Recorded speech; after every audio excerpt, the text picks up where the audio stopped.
It is good to be back with you again today. Last week we left off with the worst year to be alive in human history. Oh my. There was nothing like it. But if you want to study it more and closer, you can just Google it. Fact check everything, I say. Google it, and you'll find the worst year to be alive in human history. 536 AD. That's an important number, not only for science and history and archaeology, but for prophecy in the Bible. That's the part we're going to get in today. What triggered all of this? Did God foretell all of this was going to happen? That's what we're going to find out today. So stay with me till it's over, and maybe we can learn something here. Okay, here we go. Science, history, archaeology, and the Bible. Now, just to give you a quick review, you remember last week, or you could go to the live stream. It's still out there somewhere. The year 536, worst year, climatic catastrophe. I would recommend you read it. It's really interesting what the people went through in this volcanic eruption that happened, not just one, but 3 volcanic eruptions, one after another, and it covered the whole world in darkness for 18 months. Never heard of anything like this before. It never has happened before. And what triggered that year? Something went down that triggered all of this. And about 1,000 years before this event of 536,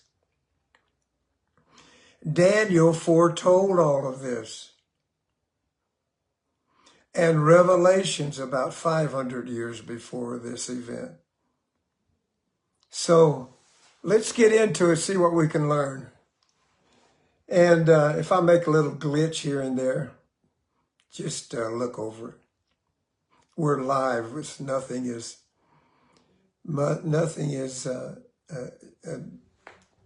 it's changed, put it like that.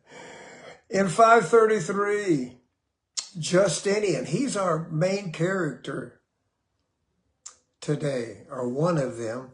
And let me read you about Justinian, give you an idea.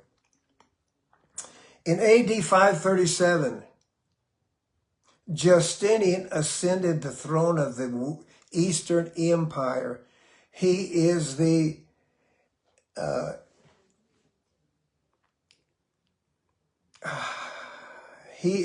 emperor of the Eastern Roman Empire. Before his reign, the schisms had begun between the Greek church and the Roman church. They were pretty much at war, hopefully without all the bloodshed. He began his reign, the schism had begun between the Greeks and the Roman churches.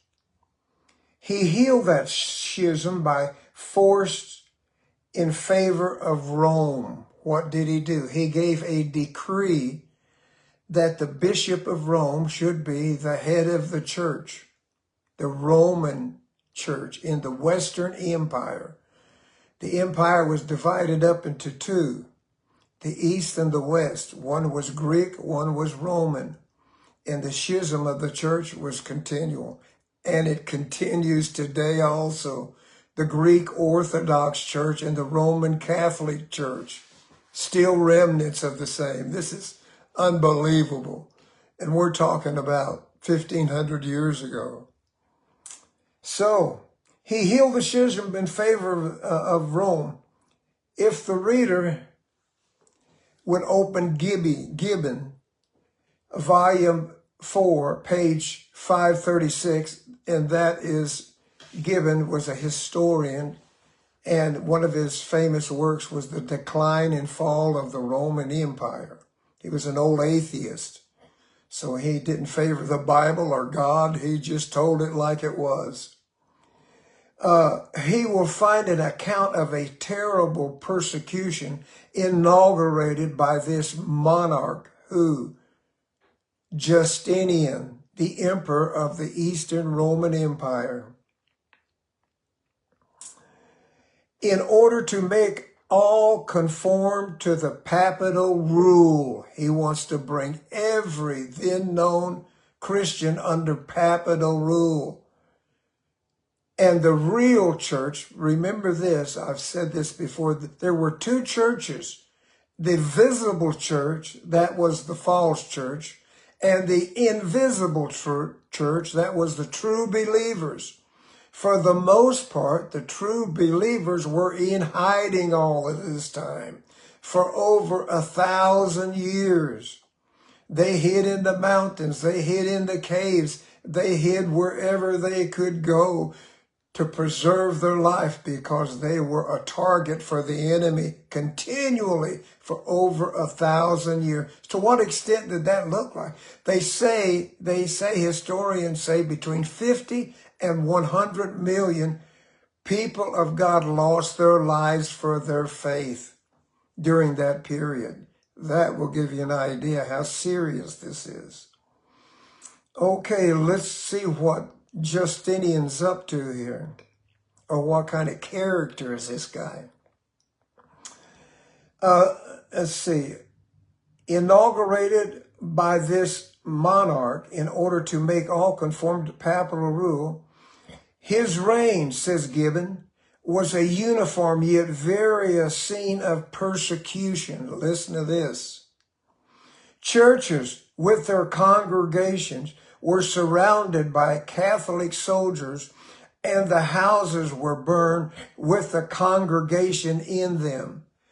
The Catholic soldiers would mass execute people of God that refused to worship in the Roman style. And they surrounded the church house, locked the doors, made sure no one could get out, and they set the building on fire. This was done many times. Listen to this. Churches with their congregations were surrounded by Catholic soldiers, and the houses were burned with the congregations in them. At this period, then, the church is drenched in blood in order to make the Romish power universal. What's amazing is this is in fulfillment of prophecy. God foresaw all of this, and he visited Daniel, and he told us about it. And he gave us the Holy Spirit that we could put all of this together because it's very relevant for our days. We call history to our witness today. Your history books are full of this, or the net, whichever you prefer. So with that in mind, what we're dealing with here, we're going back 1,500 years to the year 533. Something went happen. That was the year. Now remember 536, worst year to be alive in human history. 533, Justinian gave the decree to make the Pope, make the Bishop of Rome the universal Pope ahead of all the churches. This time frame that we're looking at is only about 10 years from 533 to 540s, let's say. And this is in the middle of the beginning of the 6th century AD, or 533 to 540, 41, 42, 43. About a 10-year span, all of this took place. Can you see God in all of this? Well, let's look and see if we can. Okay, I'm going to turn now to to Daniel, the 7th chapter, and I've got something here I want to read you about Daniel's prophecy. And this is very important because then we're going to see the fulfillment of the prophecy in this time period that I just gave you. The 10 horns, remember that in the 7th chapter where there were 4 beasts, and all the focus is on the 4th beast, who was terrible, dreadful. He had iron teeth. He broke asunder. And the first beast represented Babylonian Empire. Second beast, Media Persian. Third beast, Alexander the Great under the Grecian Empire. Fourth beast, that's where all the focus is on the 4th beast. And that is the Roman Empire. And Daniel is going to divide it up here for us. So let's look at it. The 10 horns, remember that terrible beast that there was no name that he could give to it. It was so terrible. It wasn't a bear. It wasn't a lion. It wasn't a goat. There was nothing you could compare it with. But we did find something in the book of Revelations to compare it with. It was a dragon with 10 horns, John told us. Let's keep going in the 7th chapter of Daniel. And the 10 horns out of this kingdom, this is important that you get this part, are 10 kings or 10 kings. The horns represent, anytime he says a horn, it represents a king or kingdom in prophetic terms or symbolic terms. He's saying the kingdom are 10 kings that shall arise, and another shall, I'm reading in 7:24, and shall arise after them, and he shall be diverse from the first. The horn that is to arise after the 10 horns is the little horn. We're going to be talking a lot about the little horn. The little horn in Daniel 7 is the same as the beast of Revelations 13. They're the same. They just change forms. He assumes many forms, but it's still the same person, if you will, or power, or king, or kingdoms. That's probably a better interpretation. King or kingdoms. So the little horn represents a king or kingdom. And he shall be diverse from the first. Why? Because he is a spiritual kingdom. The others were just a worldly kingdom, but this second one is going to be a spiritual kingdom. Let's keep going. He is diverse from there, and he shall subdue 3 kings. He did that. He uprooted 3 kings or 3 kingdoms. We won't get into that, but we've explained that in other Bible studies. But the Western Empire was divided up into 10 kings. And this little horn come up after the 10 kings or kingdoms. And he plucked up 3 kings or kingdoms by the roots. And he did that. History bears it out. Let me give you the name of the 3 kingdoms that he plucked up. The Ostrogoths, the Herules, and the Vandals. So we're going to leave that right there. Okay, the 25th verse now. And he spake great words against the Most High. This little horn spoke great words against the Most High. What did he have to say? He claimed to have the powers of the vicar of Christ. That means down here on earth, he has all the powers of Christ. If that wasn't enough, he professes to hold the keys to purgatory, and to unlock it to whomsoever he will, and to lock it to whomsoever he will, for a small fee, of course. Purgatory. That's an invention of man. There's nothing in the Bible about purgatory, but it brought in a lot of money, I can tell you. Even today, all of this still exists. It still exists. This superstition still exists today. That's what we have is superstition. And if you don't realize what the power of superstition is, once it gets lodged in your mind, it's almost impossible to root it out. Superstition. Let's keep going. He spake great words against the Most High. Only he has the power to forgive sins and shall wear out the saints of the Most High. He made war against God's people. War for over 1,260 years. He made war with God's people, 50 to 100 million. And to change times and laws, and they shall be given to his hand. This is important. Until a time and times and dividing of times. That's the clue to all of this. This time frame.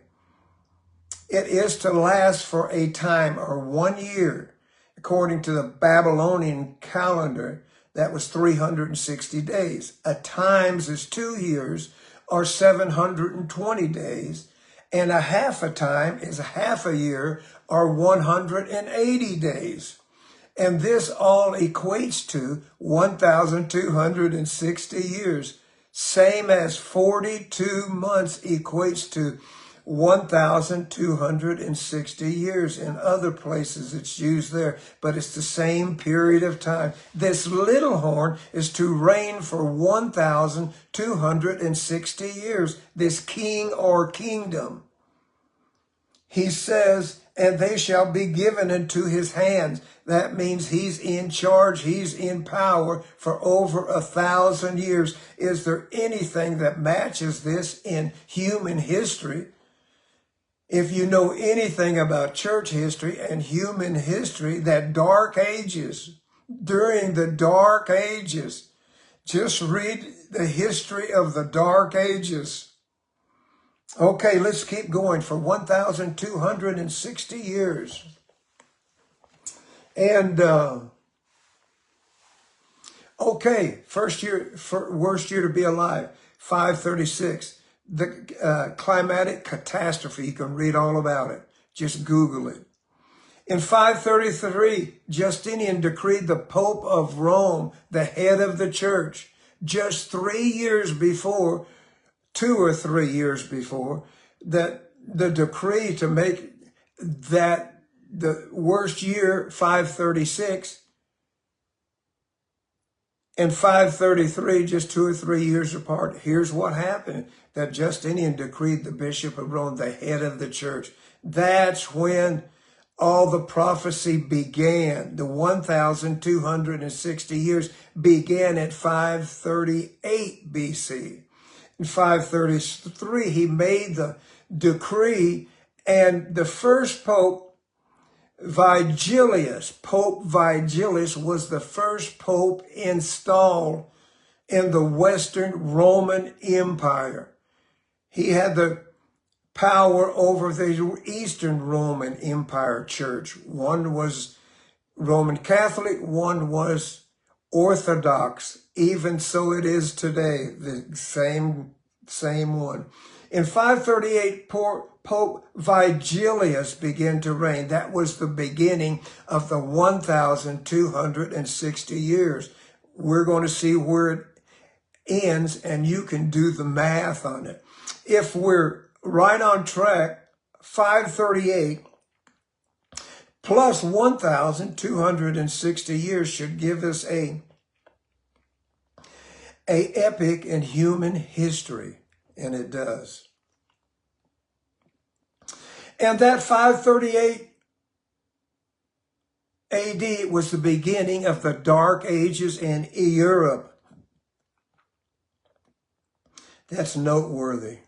Okay, we read to you the 7th chapter of Daniel. Now remember, Daniel 7 and Revelations 13 are the same character.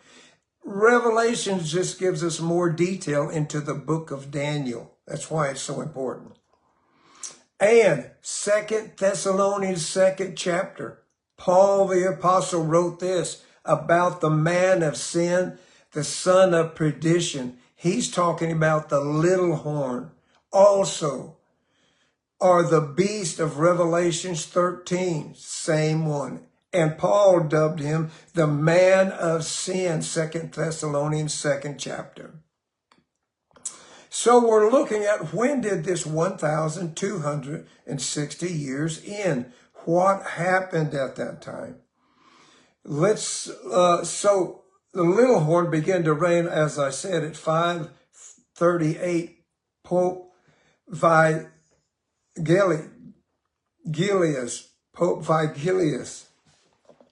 first pope to reign in Rome. Fast forward 1,260 years. What happened at that time? That was when, and the Pope ruled over all the armies of Europe for over 1,620 years, if you can imagine. He not only had spiritual power over the churches, but he had temporal power over the armies. They were actually his armies, split up into 10 kingdoms, three of which were plucked up by the roots, but what was left became the Pope's armies. All of that has been broken somewhat today. Let's keep going and I'll show you. Here's what happened after that 1,260 years. Here's what ended it. Besides the French Revolution in 1798, here's what else happened. A man named Napoleon Bonaparte was a major player in all of this. He didn't know it himself, no. He was just an old worldly general that had ambitions to rule the then known world, so he began to overthrow the armies of the papacy. And he did it. God used him. God used him to do it. This is all in the plan of God from the foundation of the world. Let me give it to you. French troops in 1798. We went from 538, first pope. Now let's look at the last pope. French troops commanded by Napoleon Bonaparte defeated the papal army, the Pope, and occupied the capital state in 1798. He actually arrested the Pope. Let's get to that. In 1798, that's an important year in history. Especially in Bible prophecy, upon his refusal to renounce his temporal powers, that means his reigns over the nation, not only over the false church, but he had the power to reign and install and dethrone kings in whatever the then known world he desired to do. They either paid homage to the Pope or he dethroned them. He had that power, that papacy, the little horn, for over 1,000 years. Let's keep going. Upon his refusal to renounce his temporal powers, he wanted to hold on to that temporal or worldly powers of the armies of the empire, was taken prisoner. Napoleon Bonaparte was bold enough to put him in prison. That wasn't even conceived of at that time. The Pope had this mystical power about him, as if he was God on earth. It was this power or superstition that enslaved the nations, and they held him as the king of the nations also. The Pope, he had this spell upon the nations. They thought that he had the keys to heaven and hell. And if you didn't obey he could send you through excommunication, he could send you directly to hell. That was the end of you. And you can find that all out in history of the Dark Ages. Let's keep going. Was taken prisoner and transported to this Bonaparte. He had the nerve to put the Pope in prison. And if that wasn't enough, he died prisoner 18 months later in Valence, in France. He died in prison. He was the last Pope to reign as the little horn. At that time, his power was broken. Today, he's still there, but his power, it is reduced to 100 acres. Back then, he ruled the then known world. All of the Western Empire especially. Let's keep going. And he died in prison 18 months later. That was just the beginning. He's with us today, but his power is within 100 acres of what's called the Vatican today. Does he still have power? His constituents are 1.5, or his congregation is 1.3 million, 1.3 billion people. He rules over that many today, 1.3 billion. That's as big as the Islamic world. But the power, the superstition, has been broken. Light is shining today. We have our Bibles. He confiscated all the Bibles and burned them. Anybody caught with a Bible would pay with their life, burned at the stake. Just read all about it. Thank you, Lord. And the next pope was Pius VII. The first pope that was arrested was Pius VI. This is Pius VII. They were anything but pious. He would spend the next 5 years as a prisoner of Napoleon in 1809. So the first pope lost his authority in 1798. It all began in 538. Add that to 1,260 years. That will bring you to 1798. It was a happy day for Europe, a happy day for the world. Praise God. Okay, during that period of time, incessant wars in the empire. It was a horrible time to be alive in the Dark Ages. And plagues. I didn't even mention the Justinian plague in 541. That Justinian, the emperor, something happened in 541 that had never happened before. It was called the Justinian plague. 50 to 100 million people lost their lives in the then known world from that Justinian plague. That was only the beginning of sorrows throughout the world. Was this God's judgment upon the earth? Anytime you persecute God's people, like went on in this prophetic time, you can expect to hear from the God of heaven. He will not remain silent. Be looking for it. When you start persecuting God's church, his bride, his children, he won't stand by idle, I can tell you. You're going to hear from him. A lot of the judgments, we would be surprised. But anyway, this one was the biggest prophetically that we have encountered, and it was so amazing. We'll be talking about more about it, about this period. So much went on there, it's unbelievable. This false church versus the true church. The false church was a bloody.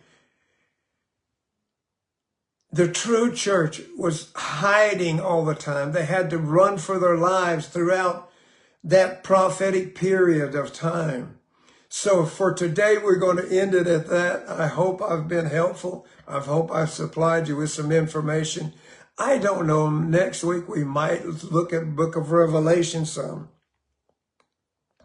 There's so much there. And I refuse myself. I refuse. Just sweep it under the rug. I want it known. Our history, where we came from, God's people. The Reformation. I'm still in the Reformation. I'm still looking for this character that's called the Antichrist. We're going to hook you up with it too. So anyway, with that, I'll close and we'll see you next week. God bless.